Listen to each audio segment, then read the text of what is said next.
अब बात करते हैं फर्टिलाइजेशन की।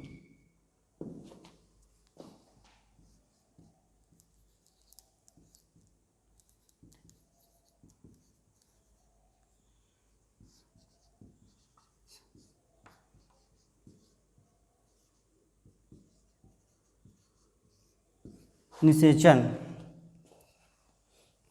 जैसा कि मैंने आपको बताया कि इस क्रिया के लिए मेल और फीमेल दोनों ही जरूरी होते हैं। तो इसमें मेल का युग्मक और फीमेल का युग्मक, यानी कि इसका शुक्राणु स्पर्म और इसका अंडाणु,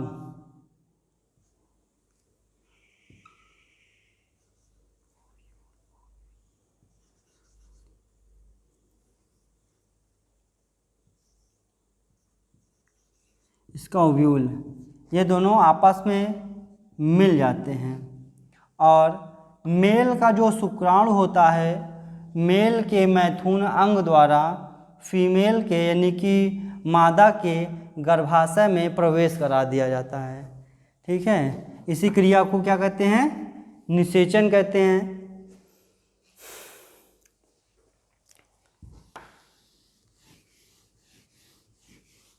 निषेचन कई प्रकार के होते हैं। पहला स्वनिषेचन, सेल्फ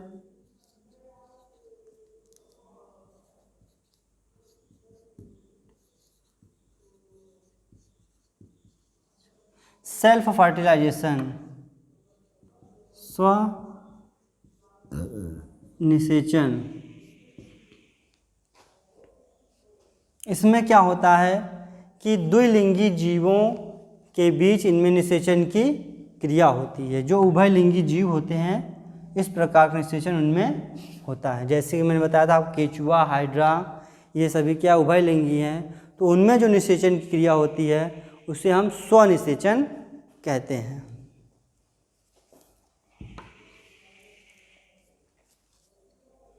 अब बात करते हैं इंटरनल फर्टिलाइजेशन।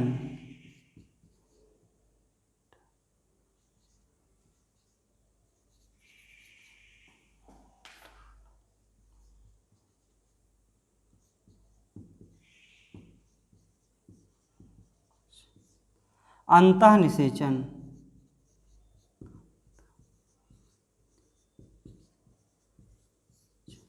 अंतःनिषेचन, इस प्रकार के निषेचन में नर के द्वारा उसका शुक्राणु मादा के गर्भाशय में प्रवेश करा दिया जाता है और मादा के गर्भाशय में एक भ्रूण का निर्माण होता है।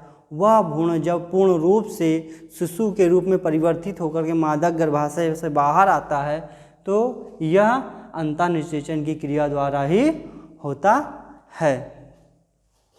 अंतःनिषेचन की क्रिया सरीसृप और पक्षियों में भी देखने को मिलता है। सरीसृप यानी कि जो जीव भूमि पर और जल में दोनों ही विचरण करते हैं, ऐसे जीव को क्या कहते हैं? सरीसृप कहते हैं। जैसे कि मगरमच्छ हो गया, सांप हो गया, ठीक है, मेंढक हो गए, ये सभी क्या हैं? सरीसृप हैं।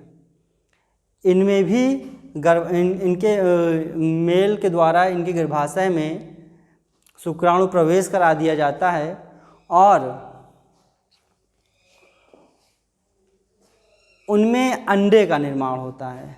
उनके गर्भाशय में अंडे का निर्माण होता है, वो गर्भाशय से बाहर हो जाता है। ऐसे जीव को अंडायुज कहते हैं। ठीक है, ऐसे जीव को अंडायुज कहते हैं। जो जीव अंडे देते हैं उन्हें अंडायुज कहते हैं और जो जीव बच्चे पैदा करते हैं उन्हें जरायुज कहते हैं।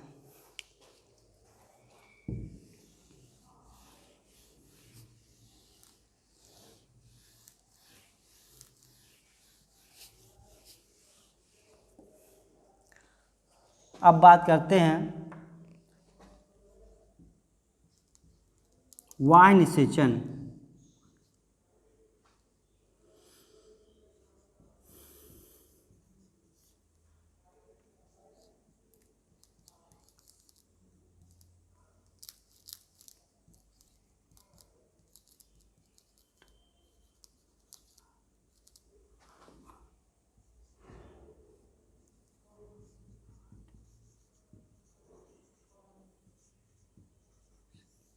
एक्सटर्नल फर्टिलाइजेशन, इस प्रकार का निषेचन जो होता है यह जैसे कि मेढक हो गए, मछली हो गए, इनमें देखने को मिलता है। ये अपने अंडाणु या स्पर्म को जल में छोड़ देते हैं और जल में ही निषेचन की क्रिया द्वारा उनके बच्चे का निर्माण हो जाता है। इस प्रकार के निषेचन को वाह निषेचन कहते हैं।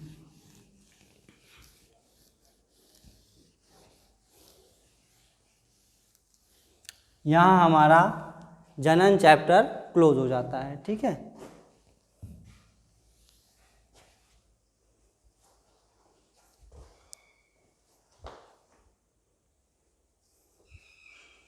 अब हमारा क्लास 12th का बायोलॉजी में नेक्स्ट चैप्टर है, यानी कि दूसरा चैप्टर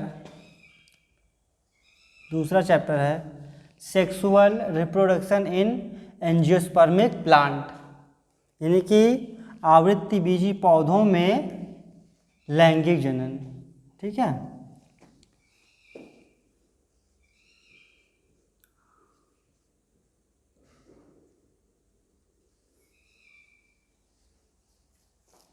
आवृत्तिबीजी पौधों में लैंगिक जनन। तो आवृत्तिबीजी पौधे यानी कि एंजियोस्पर्मिक प्लांट,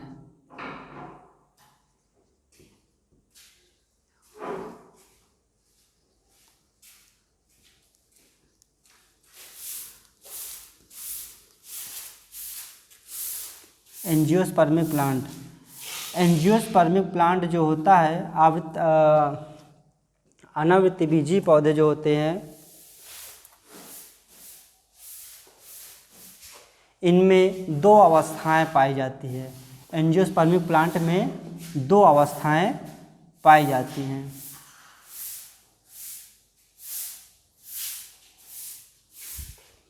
पहली अवस्था होती है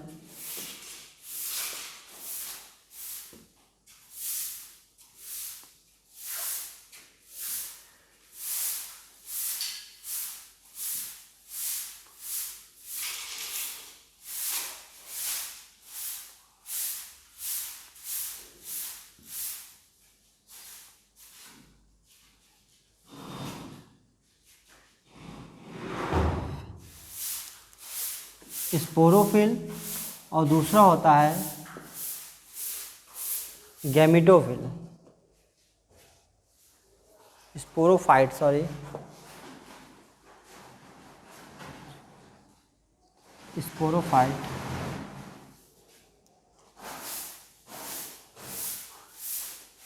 दूसरा होता है गैमेटोफाइट।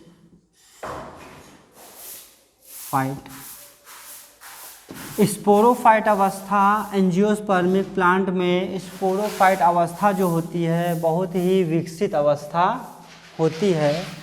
ये बहुत ही विकसित अवस्था होती है। स्पोरोफाइट अवस्था एंजियोस्पर्मिक प्लांट में बहुत ही विकसित अवस्था होती है।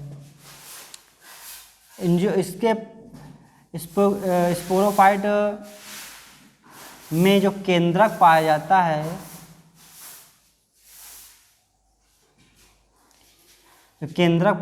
है, केंद्रक में 2n क्रोमोसोम उपस्थित होते हैं। प्रत्येक केंद्रक में 2n क्रोमोसोम उपस्थित होते हैं, इसीलिए इसे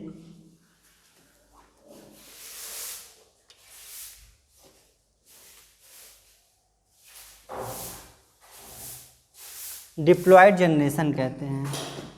इसीलिए इसे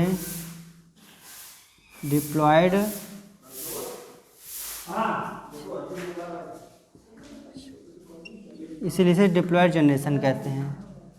और एंजियोस्पर्मिक प्लांट का जो गैमेटोफाइट अवस्था होती है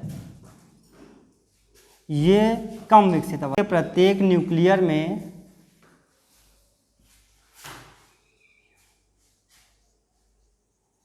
इसके प्रत्येक न्यूक्लियर में n क्रोमोसोम पाया जाता है।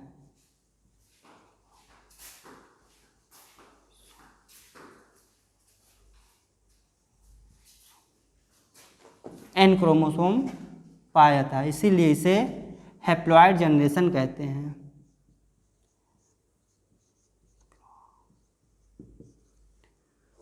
हैप्लॉइड जनरेशन, इसलिए इसे हैप्लॉइड जनरेशन कहते हैं। ये दोनों जनरेशन एक दूसरे के बाद आते हैं कुछ इस प्रकार से।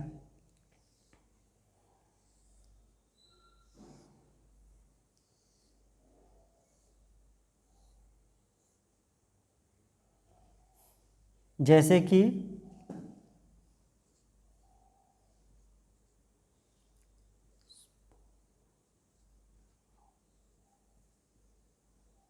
स्पोरोफाइट जो 2n होता है और उसके बाद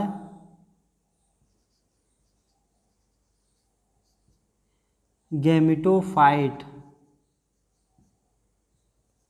जो n होता है, फिर इसके बाद स्पोरोफाइट आता है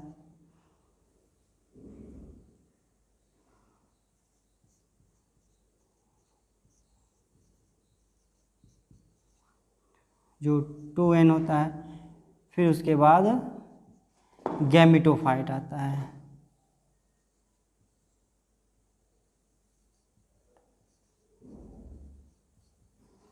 जो n गुणसूत्र वाला, n क्रोमोसोम वाला होता है। इस प्रकार से स्पोरोफाइट, गैमेटोफाइट, फिर स्पोरोफाइट, फिर गैमेटोफाइट, यह चक्र चलता रहता है। इस चक्र को चलने की क्रिया को, यानी कि हैप्लॉइड जनरेशन से डिप्लॉइड जनरेशन, फिर डिप्लॉइड जनरेशन से हैप्लॉइड जनरेशन, यानी ये क्रिया जब लगातार ऐसे चलती रहती है, इसी को क्या कहते हैं?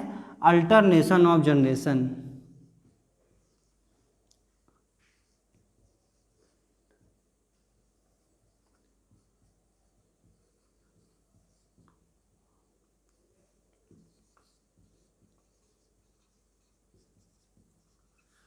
इस क्रिया को अल्टरनेशन ऑफ जनरेशन कहते हैं। एक बार फिर से समझ लीजिए, sexual reproduction in angiospermic plant, आवृत्ति बीजी पौधा जो होता है उसमें लैंगिक जनन की क्रिया कैसे होती है, तो इसको समझने के लिए सबसे पहले हम यह जानते हैं कि एंजियोस्पर्मिक प्लांट की कितनी अवस्थाएं होती हैं। तो समझिए, एंजियोस्पर्मिक प्लांट की 2 अवस्था होती है, पहला स्पोरोफाइट और दूसरा गैमेटोफाइट। स्पोरोफाइट का मतलब ये होता है कि बीजाणु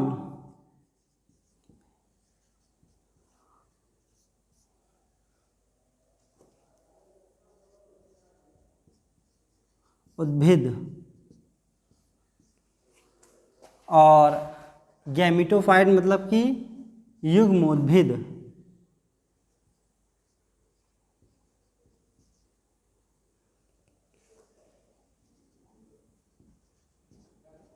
युग्मोद्भिद अवस्था, ठीक है। तो 2 अवस्थाएं होती है, स्पोरोफाइट अवस्था और गैमेटोफाइट अवस्था। तो स्पोरोफाइट अवस्था बहुत ज़्यादा विकसित होती है और गैमेटोफाइट अवस्था कम विकसित होती है। स्पोरोफाइट अवस्था के प्रत्येक केंद्रक में, यानी कि कई केंद्रक पाए जाते हैं, उसके हर एक केंद्रक में 2n संख्या में 2n क्रोमोसोम पाए जाते हैं। तो केंद्रक में 2n क्रोमोसोम पाए जाने के कारण इसे डिप्लॉइड जनरेशन कहते हैं। इस प्रकार मैंने अभी यहाँ बताया था कि गैमेटोफाइट जो अवस्था होती है ये बहुत ही कम विकसित होती है एंजियोस्पर्मिक प्लांट में, और इसके प्रत्येक केंद्रक में, हर एक केंद्रक में n गुणसूत्र पाए जाते हैं। n गुणसूत्र, n क्रोमोसोम गुणसूत्र पाए जाते हैं, इसी कारण इसे हैप्लॉइड जनरेशन कहते हैं। और ये जनरेशन एक दूसरे के बाद आती रहती है। अब चाहे आप इसको इससे दर्शा दीजिए या फिर इसको इससे दर्शा दीजिए, ठीक है, दोनों सेम ही हैं।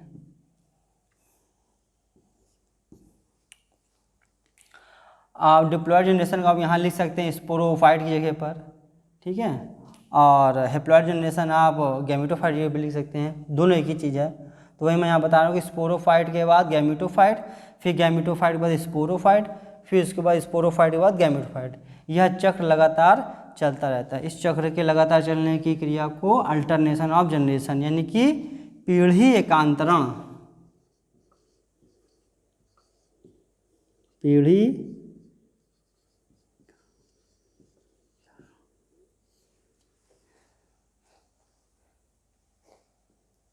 पीढ़ी एकांतरण कहते हैं।